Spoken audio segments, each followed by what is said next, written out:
Valeu, e a partir de agora, nossa entrevistada, meu amigo, minha amiga, você que está no YouTube, você que está também através do aplicativo Rádiosnet ou através do rádio convencional, nossa convidada é paulista, reside em Alagoas já há algum tempo, já atuou na área de saúde do município de Taquarana, é isso? Policial penal, professora de Direito, já foi a gerente administrativa do Presídio do Agreste, subchefe do Presídio do Agreste, chefe especial de Serviços Penais do Interior e atualmente está como coordenadora do Centro de Acompanhamento e Medidas Alternativas de Arapiraca, o CEAPA. E aqui, portanto, com a gente, a nossa convidada Débora, para trazer informações importantes sobre o tema de hoje, meu caro Jackson Tigre. Muito bem, Débora Elias, bem-vinda aqui ao nosso programa. Vamos começar falando, né, o que é o CEAPA, né? Seja bem-vinda aqui ao Estúdio 1. Obrigada, gente. Bom dia aos ouvintes, bom dia a todos que participam aqui da rádio. Para mim é um prazer, é uma honra fazer uso dos microfones já líder, que eu sou fã, né? Sou ouvinte assídua, principalmente do Papo Esportivo. Estava falando agora com o Aldo César, sou ouvinte quase que assídua do Papo Esportivo. E para mim, na verdade, é uma honra fazer parte hoje desse momento tão importante também na minha carreira, né? Então, são quase 18 anos de Polícia Penal. Na verdade, eu entrei muito novinha, né? Nem parece. Mas eu tinha 20 anos quando passei no concurso, vim assumir aos 21. E desde que terminei a faculdade de Direito na Universidade Estadual de Alagoas, eu comecei a assumir alguns cargos, que você já bem mencionou. E hoje nós estamos fazendo parte, somos responsáveis, somos coordenadores pelo Centro de Penas, na verdade, de acompanhamentos e de penas e medidas alternativas aqui de Arapiraca. Então, eu estou nova no cargo, comecei em dezembro. A secretaria me fez o convite para fazer parte dessa missão, como a gente costuma falar na polícia, e estamos lá desenvolvendo esse trabalho. O CEAPA de Arapiraca já está aqui há algum tempo. Na verdade, desde meados de 2004, já faz parte aqui de Arapiraca. Mas aí, quando eu assumo um cargo, eu gosto muito de divulgar o trabalho que a nossa secretaria faz. É importante para que a população conheça qual é o trabalho da execução penal na parte administrativa. Então, eu estou aqui para isso, para informar a população que é o Centro de Acompanhamentos e de Penas e Medidas Alternativas Penais. Legal. E o que são as alternativas penais? Então, o Brasil, não só o Brasil, mas todo mundo vive hoje, os países vivem um processo de desencarceramento. Né? A pena ela não é nova. A pena no sentido de prisão mesmo, de encarceramento, ela não é nova no mundo. Né? Foi a forma que a gente encontrou, a sociedade encontrou de reprimir aquelas pessoas. Foi a resposta estatal que encontraram para encarcerar aquelas pessoas que cometiam algum delito. Tá? Então ela não é nova. Mas, como o professor César Roberto Bittencourt, que é um acadêmico na área jurídica, nos fala, ela é uma necessidade. A pena de prisão é uma necessidade, porque, infelizmente, existem crimes que precisam ser reprimidos de uma forma mais grave. Só que, com o passar do tempo, entendeu-se que nem todos os crimes precisariam da prisão, né? Porque por qualquer coisa você era preso. Por qualquer coisa você era encarcerado. Então, essa medida de desencarceramento é uma nova visão do direito penal. E aí já existem várias vertentes do direito penal que tentam desencarcerar mesmo a pessoa que cometeu um crime, por exemplo, de pequena ou média gravidade, ou de menor potencial ofensivo, como as pessoas costumam falar. E elas não precisam de uma prisão para isso. Elas precisam de uma pena alternativa. E aí que surgem as penas alternativas no Brasil. Tá, em meados de 2000 aí, salvo o melhor juízo, as penas alternativas começam a tomar feição. E aqui em Alagoas não seria diferente, porque também a nossa política em Alagoas não é só prender, não é só encarcerar, né? O nosso secretário, o secretário Diogo Teixeira, costuma dizer nas entrevistas, Alagoas tem disciplina, mas também tem ressocialização.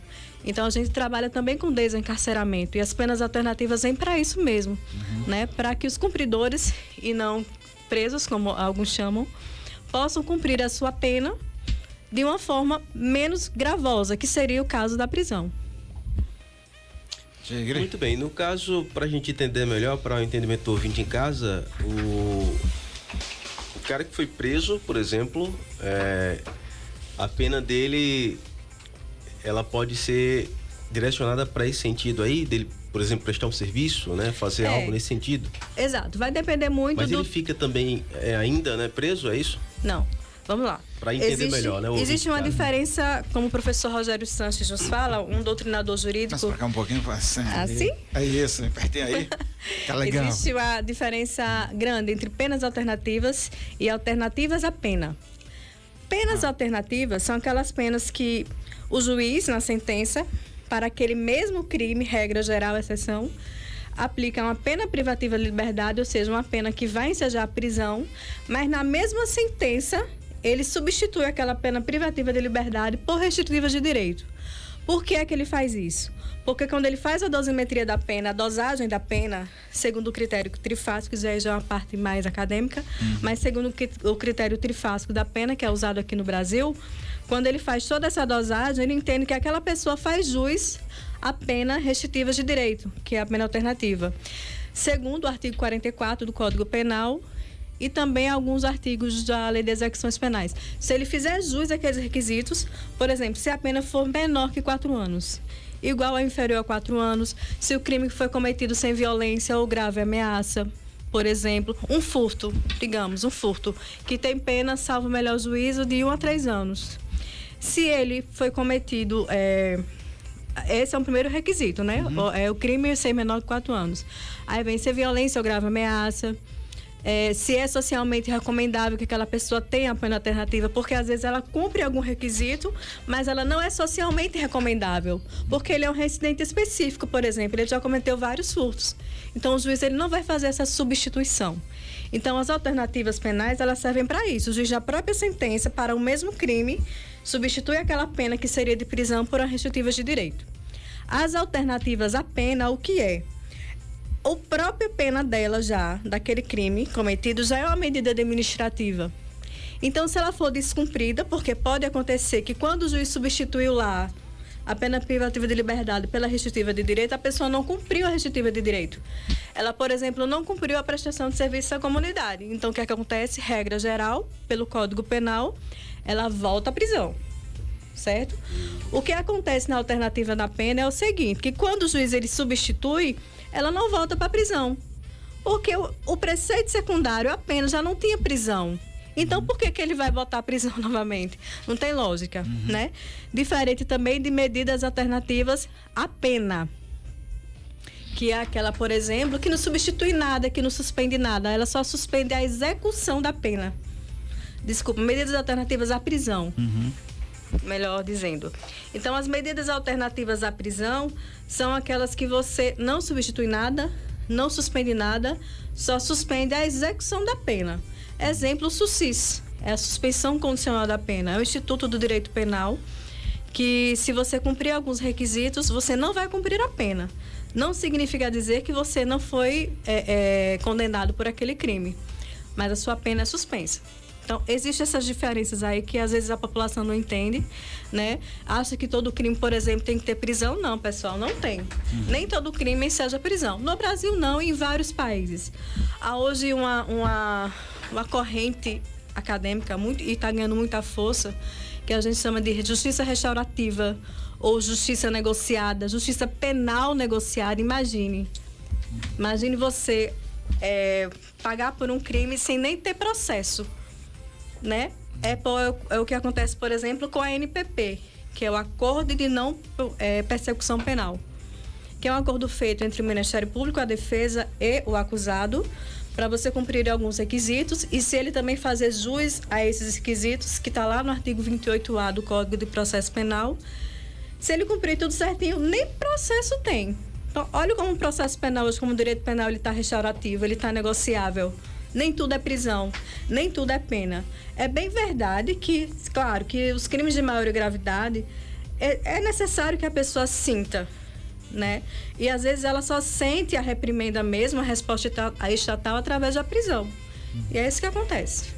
Então, o Centro de Medidas Alternativas vem justamente para isso, para cumprir a sentença que o juiz transformou em restritiva de direitos e acompanhá-la, porque o trabalho do policial penal Uma das atribuições, porque o policial penal ele tem várias atribuições, a gente conhece o policial penal como aquele agente penitenciário que abria e fechava a cela, né? Mas essa não é só a nossa função. Não é só a função do policial penal fazer o trabalho de carceragem. Há várias e várias atribuições, entre elas o acompanhamento das penas alternativas. Então, nós, como Centro de Penas Alternativas, acompanhamos essas penas restritivas de direitos. Se a pessoa está cumprindo, se não está, por que não está cumprindo, se não está cumprindo, a gente informa ao juiz.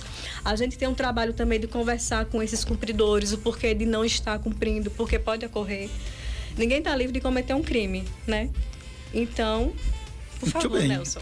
A gente continua aqui a nossa entrevista, né, perguntando quais são as penas alternativas, né, que estão alincadas no Código Penal, para a gente ter um entendimento melhor. Claro.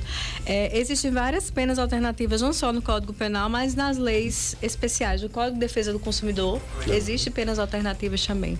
Mas o nosso Código Penal, que é a nossa grande base, traz quais são as penas alternativas, que eles chamam de restritivas de direitos. Né? Eles restringem, às vezes a própria pena alternativa, ela restringe um pouco da sua liberdade, mas não no ponto de encarcerar. Aí são 5, regra geral, né? No Código Penal, que é a perda de bens e valores, prestação pecuniária, prestação de serviços à comunidade, limitação do final de semana. Então, todas essas são... E a multa substitutiva também, e mais uma que eu esqueci. Mas a multa substitutiva também, ela é uma pena restritiva de direitos. Então, todas essas penas, elas podem ser aplicadas pelo juiz para substituir a pena privativa de liberdade. Limitação do final de semana eu falei, eu acho. Foi? Também, falei já. Muito bem. Com relação às instituições credenciadas, dá para falar um pouquinho? Claro, Nelson. Deixa eu explicar como é que funciona. Nas desculpa. Mas Nelson é meu professor, tá? Tudo em casa. É assim. Quase o Nelson. A gente... que é isso, tá O longe. grande trabalho do policial penal no acompanhamento das penas alternativas é com as instituições credenciadas. Nós cadastramos algumas instituições e elas recebem esses cumpridores depois que o juiz aplica, por exemplo, uma prestação de serviços a comunidades ou entidades públicas. E aí a instituição cadastrada, o setor de psicossocial, que é formado por uma psicóloga, um advogado e um serviço social, ele vai através daquela instituição, juntamente com o cumpridor, saber se ele se adequa àquele perfil da instituição e vice-versa. Porque às vezes a instituição está cadastrada, mas ela não se adequa ao perfil do cumpridor. E aí a gente precisa fazer esse trabalho primeiro para ver se realmente ele faz jus participar daquela instituição credenciada. Fazendo jus a essa instituição credenciada, ele vai para essa instituição cumprir a pena restritiva de direito, tá? É isso que acontece. Maravilha. Muito bem. Você falou agora há pouquinho aqui com a gente em relação à rotatividade que existe, né? Às vezes, né? Terminou ali o processo do cumprimento, né? Dessas penas. Sim. O pessoal já, digamos assim, é liberado, né? E tal. Como funciona, né? E quantas pessoas são atendidas, mais ou menos, aqui em Arapiraca? Em média, nós temos 300, mas esse número é muito sazonal, porque, como eu lhe falei, pode terminar 10 hoje de cumprir a pena restritiva de direito, mas amanhã pode entrar mais 10. Depende da rotatividade do juiz da execução, do juiz, na verdade, que vai aplicar essa pena, o juiz da nona vara aqui em Arapiraca, que aplica a pena, a pessoa vai para o CEAPA, eles nos informam através de um sistema, e aí, através desse sistema, a gente traça todo um perfil, marca a entrevista com o psicossocial, e a psicossocial entende qual é aquele perfil do cumpridor, ele vai para a instituição. Cumprida a pena, a medida alternativa, a pena alternativa, a gente informa o juiz e aí extingue-se a punibilidade pelo cumprimento da pena, né? Acabou. Tudo certo. Perfeito. Aí, digamos assim, uma dúvida que eu acho que muita gente tem, né? O nome do cidadão, ele volta a ser limpo na praça, digamos assim? No mais comum a gente falando aqui, né? Olha, ou não? Não, porque ele cometeu um crime. Isso, não sai mais. Não, o crime foi, ele realmente cometeu o fato típico, ilícito e culpável. O que muda é a forma de cumprimento da pena, porque ela foi transformada, digamos assim, em uma pena de prisão por uma restritiva de direitos. Mas existe um instituto no direito penal, no Código Penal, que se chama reabilitação. Após passado, me parece, 2 anos, ele pode pedir a reabilitação, se ele morar no mesmo lugar. Enfim, aí sai todo o histórico dele da parte penal, da parte de reincidência, da parte de antecedentes. Mas aí não por esse motivo em específico, mas sim pela reabilitação, que é um outro instituto. Que aí já é um outro processo longo, sim, né? Sim. Perfeito. Aí fica com a ficha limpa. Isso, digamos assim. Digamos, cumprindo o que ela falou aí, né? Popularmente falando, é a ficha limpa mesmo. Ficha limpa, né? Ok. Bom, curiosidade agora com relação à vida pessoal. Sim. Você é paulista? Sou paulista. Veio para Alagoas com 12 anos. Sim. E seus pais são daqui mesmo, da região? Meus pais são daqui, foram para São Paulo, né? Tentar a vida como todo sertanejo fazia, né? Na década de 80, de 90. E 70 também, que o meu foi em 70. E foi. E aí, nessa ida a São Paulo, nasceram meu irmão e eu, meu irmão mais velho, tem 40 anos. E eu, que tenho 39, com carinha de 30, isso. Mas tudo bem. Tudo bem, é? Deixa pra lá, boa, né? Né? Depois de quase 18 anos de polícia penal, não tem como ser novinha mais, né? Mas aí nascemos lá e com 12 anos eu vim para Taquarana. Aos 19 anos eu passei no concurso para agente comunitário de saúde. Aí trabalhei uns 2 anos, 1 ano e meio e fiz também o concurso para agente penitenciário, né? Que era o nome que era dado na época para o policial penal. E aí passei aos 20 anos e fui chamada aos 21. E estou lá desde então. E a experiência como gerente administrativa do Presídio do Agreste? Foi meu primeiro cargo administrativo, também foi a primeira mulher, né? Como eu lhe falei, todos esses cargos que você mencionou, que o Jackson Tiri mencionou, eu fui a primeira mulher a assumir. Né? Então, como gerente administrativa, foi a primeira experiência mesmo. Assim que eu terminei a faculdade de Direito, em 2015, eu terminei em janeiro de 2015. Em março de 2015, a secretaria me convidou para ser a gerente administrativa do Agreste. E é uma unidade que nem parece unidade prisional de tão organizada que é. Né? Ela tem um regime de terceirização de cogestão. Uma parte é gerida pelo Estado e outra parte pela empresa. Claro que todo sob a supervisão do Estado. E é uma unidade extremamente organizada. E tem que ser. E muito bem segura, muito bem equipada, porque nós em regra, abarcamos os períodos mais graves, mais perigosos do Estado, quiçá do país, lá no Presídio do Agreste. Então, foi uma experiência muito gratificante. Então, toda a parte administrativa a gente fazia lá nessa unidade prisional. Para a gente finalizar aqui, o CEAPA, quantos agentes... você está agora na coordenação, mas quantas pessoas são envolvidas ali que prestam esse serviço? Aqui em Arapiraca 2, eu e mais um colega que faz esse trabalho de acompanhamento da pena. E consegue dar conta de tudo isso? Consegue dar conta. Né? A gente trabalha com missão mesmo. Policial penal, você só dá a missão e ele faz. É aquele velho ditado, né? Missão dada é missão cumprida. Então, a gente tenta fazer da melhor forma.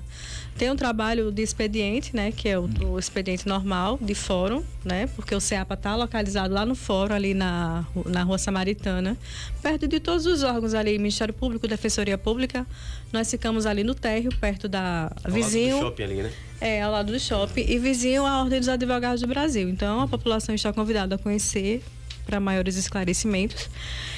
Eu queria aproveitar a oportunidade e fazer aqui alguns agradecimentos. Agradecer ao meu chefe geral, meu chefe imediato, doutor, meu amigo e policial penal, Daniel Miranda, que é o grande responsável pelo Centro de Penas e Medidas e Alternativas de Alagoas, tá? Aos secretários executivos de Ressocialização e Inclusão Social, o doutor Diogo Teixeira e o doutor Patrick Cavalcante, meu amigo também, policial penal. A doutora Cláudia Simões, que é o grande nome da ressocialização aqui de Alagoas. Então, eu não estaria no cargo também se eles não tivessem me convidado, né? Não estaria lá se eu não tivesse a confiança da secretaria. Então, não posso deixar de agradecer àqueles que me confiaram essa missão. Né? E é isso, gente. Nós estamos lá de portas abertas para acompanhar essas penas. Estamos acompanhando, vamos acompanhar os prestadores que não tinham compromisso de prestar a sua pena restritiva de direito. Pode ter certeza que os policiais penais estão acompanhando e a gente vai continuar acompanhando. Né? A gente conversa, a gente dialoga, mas se precisar informar, se precisar ter um trabalho um pouco mais efetivo, mais enérgico, a gente faz. Porque é esse que é o trabalho da Polícia Penal. Eu sempre falo que o Alagoas tem um dos melhores policiais penais que existe, não é só porque eu estou, não. Né?